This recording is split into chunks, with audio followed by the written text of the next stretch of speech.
기다림이어서 이해할 수 없는 수많은 순간들 주의 뜻을 묻고 기다리는 게 나 걸어가야 할 길이라서 삶은 기다림이어서 견디기 힘든 날들 수많은 아픔들 주 내게 주신 그 나라를 바라며 이겨내는 게 나의 길이라서 오늘 우리에게 주신 하나님의 말씀은 열왕기상 21절 25절부터 29절까지 말씀입니다. 예로부터 아합과 같이 그 자신을 팔아 여호와 앞에서 악을 행한 자가 없음은 그를 그의 아내 이세벨이 충동하였습니다. 그가 여호와께서 이스라엘 자손 앞에서 쫓아내신 아모리 사람의 모든 행함 같이 우상에게 복종하여 심히 가증하게 행하였더라. 아합이 이 모든 말씀을 들을 때에 그의 옷을 찢고 굵은 배로 몸을 동이고 금식하고 굵은 배에 누우며 또 풀이 죽어 다니더라. 여호와의 말씀이 디셉 사람 엘리야에게 임하여 그에게 이르시되 아합이 내 앞에서 경비함을 내가 보느냐? 그가 내 앞에서 경비함으로 내가 재앙을 저의 시대에는 내리지 아니하고 그 아들의 시대에야 그의 집에 재앙을 내리리라 하셨더라. 아멘.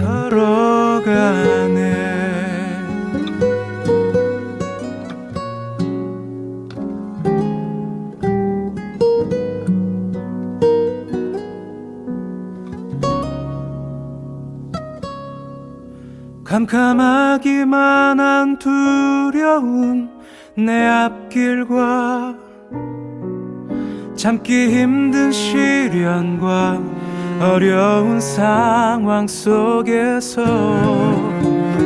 날 품어주신 주를 기대하며 주가 주신 나의 길을 가려해.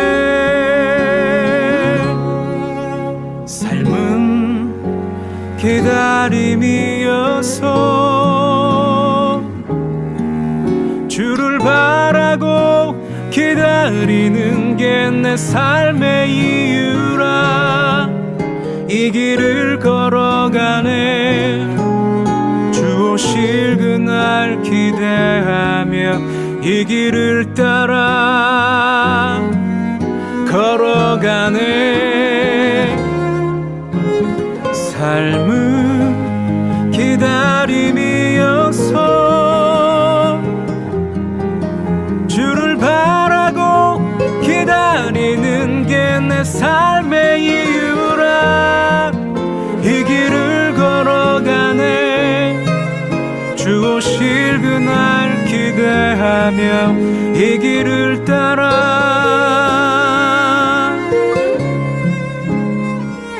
걸어가네.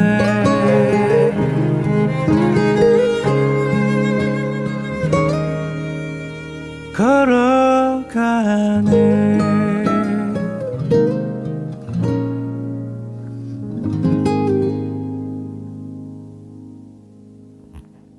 오늘도 우리 주님의 크신 은혜와 사랑이 저와 여러분에게 가득하길 바랍니다. 이번 주간 아합의 이야기를 통해서 우리는 신앙생활의 자세에 대해서 몇 가지 정리를 해볼 필요가 있겠습니다. 첫 번째로 사람은 부르심에 순종하는 삶을 살아야 합니다. 여러분, 우리가 신앙생활을 하는 데 있어서 가장 중요한 것이 저는 부르심에 순종하는 것이다 생각합니다. 아합은 처음에는 앞에 있는 베나닷의 무리들을 보지 않았습니다. 그가 자기 앞에 자기보다 훨씬 더 많은 대적이 있었음에도 앞장설 수 있었던 것은 그는 앞에 있는 숫자를 본 것이 아니라 자신의 뒤를 따르는 사람들을 셈하고 그 앞에 섰기 때문입니다. 즉, 내 뒤에 사람들이 얼마나 있는지를 알고 있었습니다.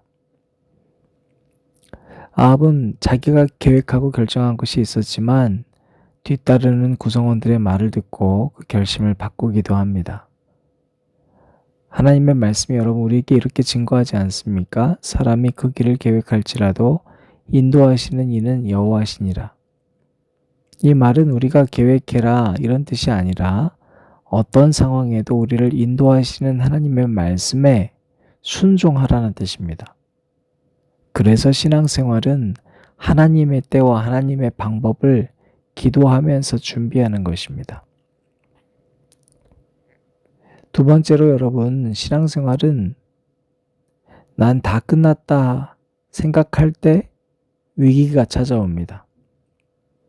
여러분, 우리 다 내 마음대로 여기 오지 않습니다. 이 땅에서의 우리 삶의 시작은 우리가 결정한 적이 없습니다. 시작을 내가 결정하지 않았기 때문에 끝도 내가 결정할 수 없는 겁니다. 끝날 때까지 주어진 것에 순종하는 겁니다. 그러니까 내가 끝났다 생각하면 그때부터 시험 시작. 여러분, 그러나 우리는 내가 끝을 정하고 살지 않습니까? 딱 여기까지다. 내가 끝을 정합니다. 여러분, 아합이 언제 무너지는가요? 전쟁에서 승리하고 끝났다 생각할 때부터 무너집니다. 이제 끝이 있기 때문입니다. 여러분, 뭐가 끝일까요? 여러분은 어떤 것이 끝이라고 생각합니까? 바로 그때부터 우리는 경각심을 가져야 합니다. 우리가 끝을 정하는 것이 아니라 하나님께서 끝났다 할 때까지도 우리는 순종하면서 살 수 있어야 할 줄로 믿습니다. 세 번째로 신앙생활을 하면서 우리는 거래를 해서는 안 됩니다. 신앙생활이 순종이라면 주어진 것들에 감사하는 마음이 사라진 우리가 되면 우리는 즉시 거래하게 됩니다. 명목상으로는 좋죠. 내가 용서해 준다. 여러분, 아합이 그러지 않았습니까? 베나닷을 용서해 주는 것 같았지만 실제로는 거래였거든요. 여러분, 우리가 신앙생활을 거래로 하게 되면 그때부터는 계산적인 신앙생활을 합니다.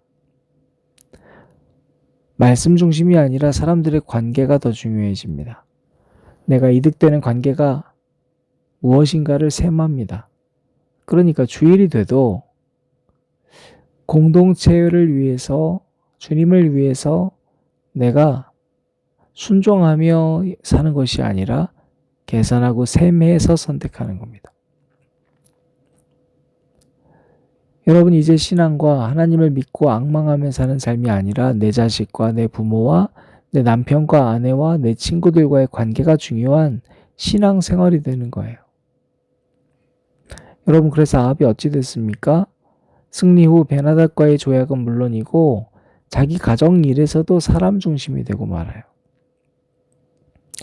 여러분, 아합은 자기에게 맡겨진 구성원 7,000명의 상황이 이젠 중요하지 않습니다. 나 포도원 좀 달라고 그렇게 사람이 비좁아졌습니다. 여러분, 포도원 가지고 좀 부유해질지 모르겠지만 그의 마음은, 아니 그의 시야는 이미 협착되고 고착되었습니다. 작은 것에 집착하는 사람으로요.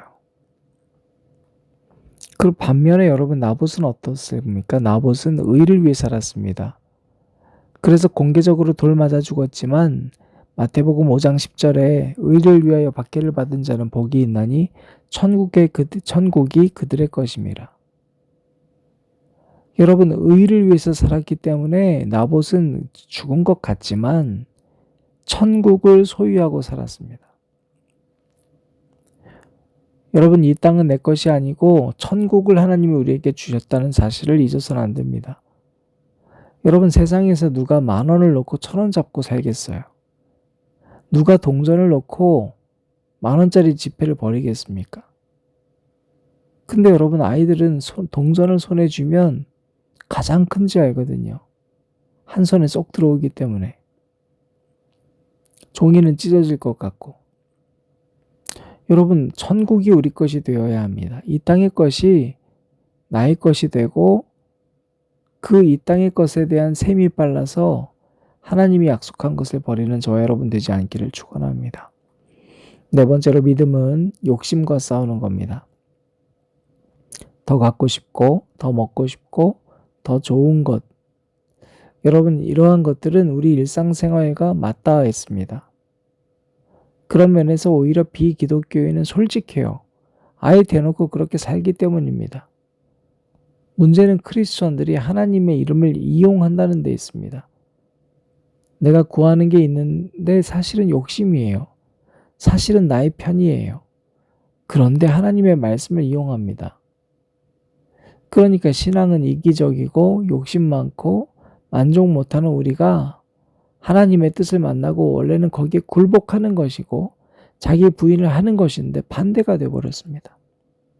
내가 내 욕심대로 하나님의 이름을 이용하고 사용하고, 여러분, 그렇게 사는 것은 바로 지금 이 땅에서 이스라엘 팔레스타인 서로 그 땅을 점령하기 위해서 서로를 죽이고 있는 것과 크게 다르지 않습니다. 남의 포도원을 뺏고 남을 죽이고도 양심의 가책이 없습니다. 여러분, 우리 믿음 생활은 바로 이 욕심과 맞서 싸우는 것입니다. 다섯 번째로, 신앙생활은 남에게 말하는 것을 나에게 적용하는 겁니다. 여러분, 우리가 늘 감사하세요, 순종하세요, 주어진 것에 만족하세요 라고 얘기하잖아요. 그걸 그대로 나에게 적용하면 됩니다. 아합이 선지자의 예언을 들었습니다.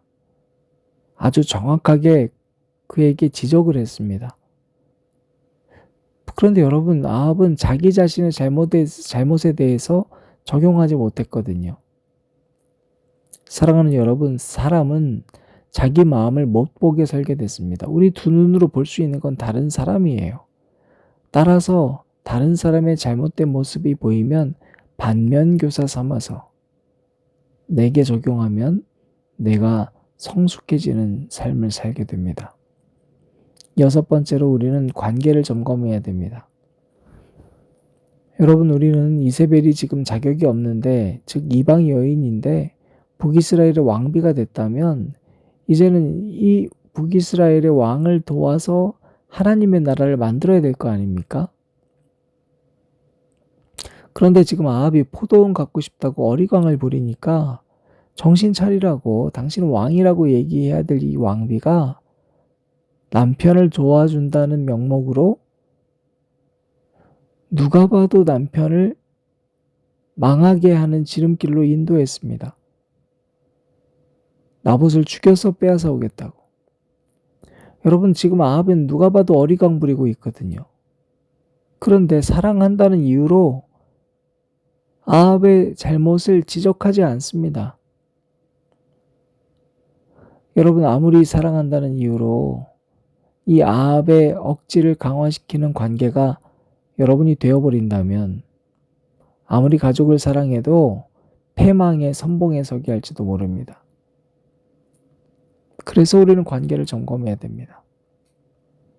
마지막으로 여러분, 우리는 회개해야 합니다. 그래야 겸손해집니다. 겸손은 그냥 타인에게 머리 숙인다고 되는 것이 아니에요. 오늘 본문 27절에서 29절을 보면 아합이 분명히 잘못했는데 회개를 먼저 합니다. 굵은 배로 몸을 동이고 금식하고 굵은 배에 누우며, 여러분, 그때 여호와의 말씀이 엘리야에게 임했습니다. 아합이 겸비한다. 겸손하다는 뜻입니다. 그래서 그 재앙을 그가 살고 있는 시대에는 내리지 않기로 하나님이 결정하셨습니다. 사랑하는 여러분, 어떠셔요? 이 7가지 우리가 이번 한 주 동안 꼭 점검하길 바랍니다. 여러분, 이 신앙생활이 우리 7가지만 점검 잘해도 하나님 보시기에 아름다울 줄로 믿습니다. 주어진 것에 순종하고 다 끝났다고 내가 경계를 두지 말고 신앙생활을 거래하듯이 나한테 이득되는 것을 쫓아서 생활하지 말고, 여러분, 우리가 욕심과 싸워나가는, 자기 부인을 하는 그런 크리스천이 되시길 바랍니다. 또 좀 좋지 않은 사람 보이면 그의 모습을 나에게 적용해서 반면교사 삼고 살고, 우리의 관계들을 점검해서 서로가 정말 잘 돕고 있는지를, 그리고 내 자신을 놓고 회개하는 저와 여러분 되시기를 주님의 이름으로 축원합니다. 한 주간 주어진 말씀 묵상하면서 기도하는 시간 갖겠습니다.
가장 낮은 곳에서 우릴 기다리신 분, 어둑한 세상에 환한 빛 되셨네. 예수 기다립니다. 가장 높은 곳에서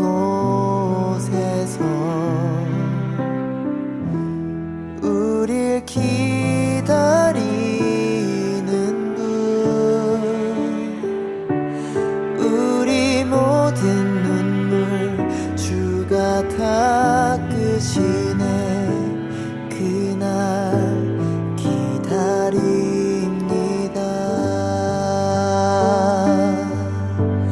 좁은 길 곧게 하고 험한 길 평탄케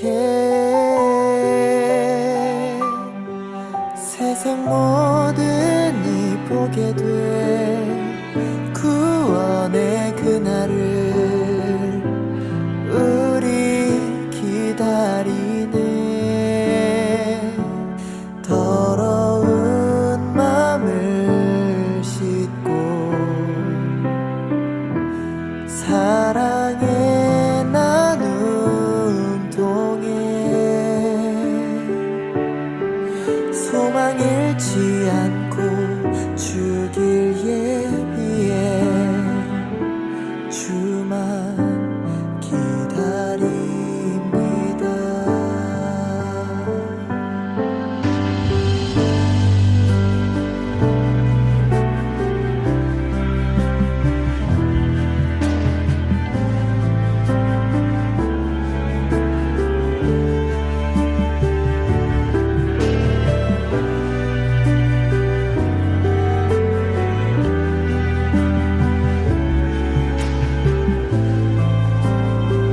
우리 다 함께 찬양합시다. 굽은 길 곱게 하고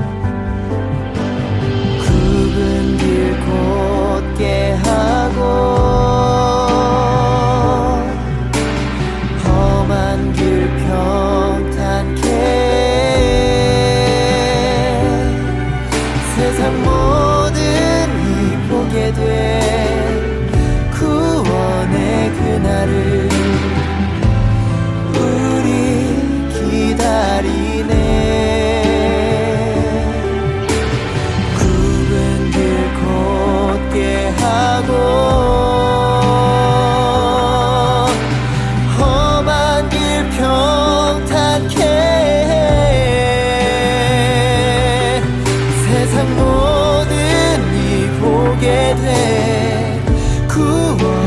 그날을 우리 기다리네.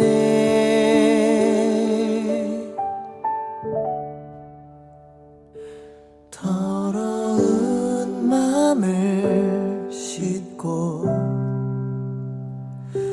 사랑의 나눔통에 소망 잃지 않고 주길 예비해 주만 기다립니다.